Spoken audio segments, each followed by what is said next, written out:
Here it is, my rite of passage as a YouTube artist, a tablet review.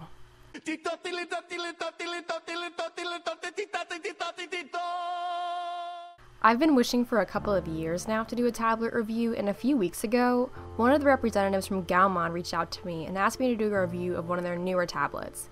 Funny enough, I was actually looking at this company's products for about a month prior to purchase a screen tablet, so I'm really excited that I'm able to review one. During the moments where it's not a video, a Speedpaint will be in the background, which I'll get into later. This tablet from GAOMON is the PD1320 tablet, and as I said before, this is a screen tablet. I've only ever used Wacom's screenless tablets prior to this, and seeing the current shape of my Wacom Intuos, it's definitely time for an upgrade. The thing has lasted me several years, but after replacing the cord twice, dealing with the scratched up surface, buttons popping up, and a missing piece in the back that I don't even know what it's supposed to cover, and not to mention, it's so old, they don't even make this model for me anymore, which was really difficult when I was trying to replace pieces for it. This new tablet is shaping up to be a big upgrade. Rest in peace, my precious little Intuos.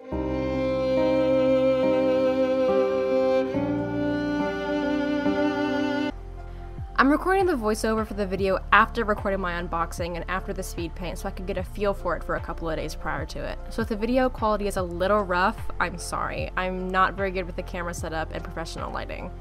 So first and foremost is the sleek packaging. I opened the corners with scissors, not to damage the box in case it was defective and I needed to return it, but thankfully it wasn't. Everything it comes with is included in the box, which includes a tablet monitor, a foldable tablet stand, a wireless pen, artist glove, pen holder, a manual, the adapter, and some cords.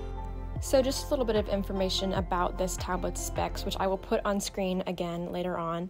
First of all, this is a 13.3-inch work area, which you can see me showing on the screen right now. And something that's really cool about this tablet is it actually works with some Android devices, such as phones and stuff. I do not have an Android phone, so I cannot talk about its features with the phone, but I'm sure if you look on their website, you'll get some more information about it. I will put which Android devices it is compatible with in the video. I do want to say, though, that not all Android devices support this, but most of them do.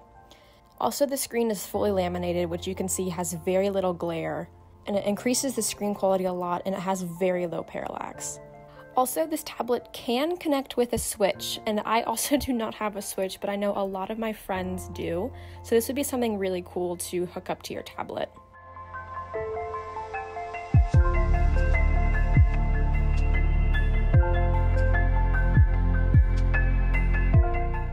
I'll show a picture of everything on the screen right now, just so you guys can see what it came with.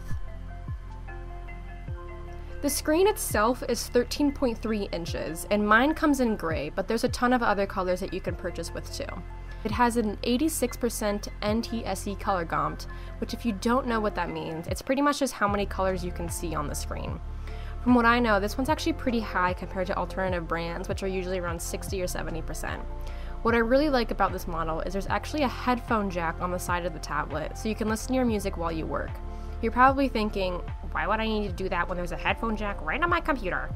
Well, the reason I like this is because it eliminates cord clutter, and I usually have my mouse, headphones, tablet, and power cord all plugged in at once, and they're usually around the same area, so this really helps me make sure my stuff doesn't get tangled or yanked, and I really think it's a cool feature for this tablet, and I think it could definitely help other people too. The leather foldable stand is for support on the back, and it really reminds me of an iPad case, and it takes me back to the days when I was in elementary school and used to draw solely on an iPad, so definitely took me back to my roots a little bit. So if you're one of my viewers who ends up drawing on a tablet or an iPad or something equivalent, I don't really know if there's an Android equivalent or if there isn't, but if you do end up drawing on something like that, this is going to be a really good fit for you because it feels almost just like an iPad. I saw other people complain that the stand was not high enough for their liking, but personally, I like working flat or with a very slight elevated surface because the angle just fits better with my wrist, and I really enjoyed this feature. It felt natural and comfortable to me, like I was drawing directly on a paper surface. This super cute pen holder actually comes with nibs inside, which I love, because I'm someone who presses a little bit harder than other people when I draw, so I definitely will be utilizing these. It's also just really cute. It just sits really cute and comfortably on the corner of my desk. It almost feels like a little baby ink and quill thing, and I feel really fancy when I use it and I put it away. The pen itself is wireless and has no battery, which isn't really something I considered, seeing that every pen I've used prior to this has been wireless and chargeless, but I can see how this would be an upgrade for people that have to charge their pens. It also has 8,192 levels of pen pressure, which is a ton. This just means that you can range from small to large strokes very easily, and you can make pretty large strokes depending on how hard you press. I was really excited to get this glove because if there's one thing that grosses me out beyond belief, it's greasy screens. Whenever my phone or computer screens get oily, I feel like a toddler who just rubbed their greasy little potato chip fingers on every square inch of my screen. The glove will be super useful for eliminating skin oil on my screen, which I really, really like and appreciate. These cords are just for plugging into your device, but to say what they are, they're an HDMI to mini HDMI cord and a USB-A to Type-C cable. And lastly, there is a quick guide, and if you're someone like me who has a really difficult time assembling stuff and following how-to directions, this will be your best friend. Just to put into perspective on how bad I am at following directions, I thought the manual guide said you only needed to plug in one or the other cords instead of both, so I was only plugging in the HDMI cable, and I was starting to panic because I didn't realize why my tablet wasn't turning on, and I was super close to emailing tech support to figure out what was going on, only to realize you do in fact need to keep both cables plugged into your tablet. So don't pull an Alex, I promise it'll save you a lot of stress. One thing I saw other people do in similar sponsorship videos was remove the screen protector when it wasn't supposed to be removed, but thankfully this one was intended to be removed, so make sure you take it off, because when I first opened it I started freaking out a little bit because I thought the glare was just supposed to be that bad, but I realized that was just the protector covering the screen. As you can see, it's a super sleek matte look with really little glare. As a reminder, I'm going to put the specs of this tablet on screen for everyone to see, and also I'll put a photo of everything I got as well, which is going to be the same photo from before.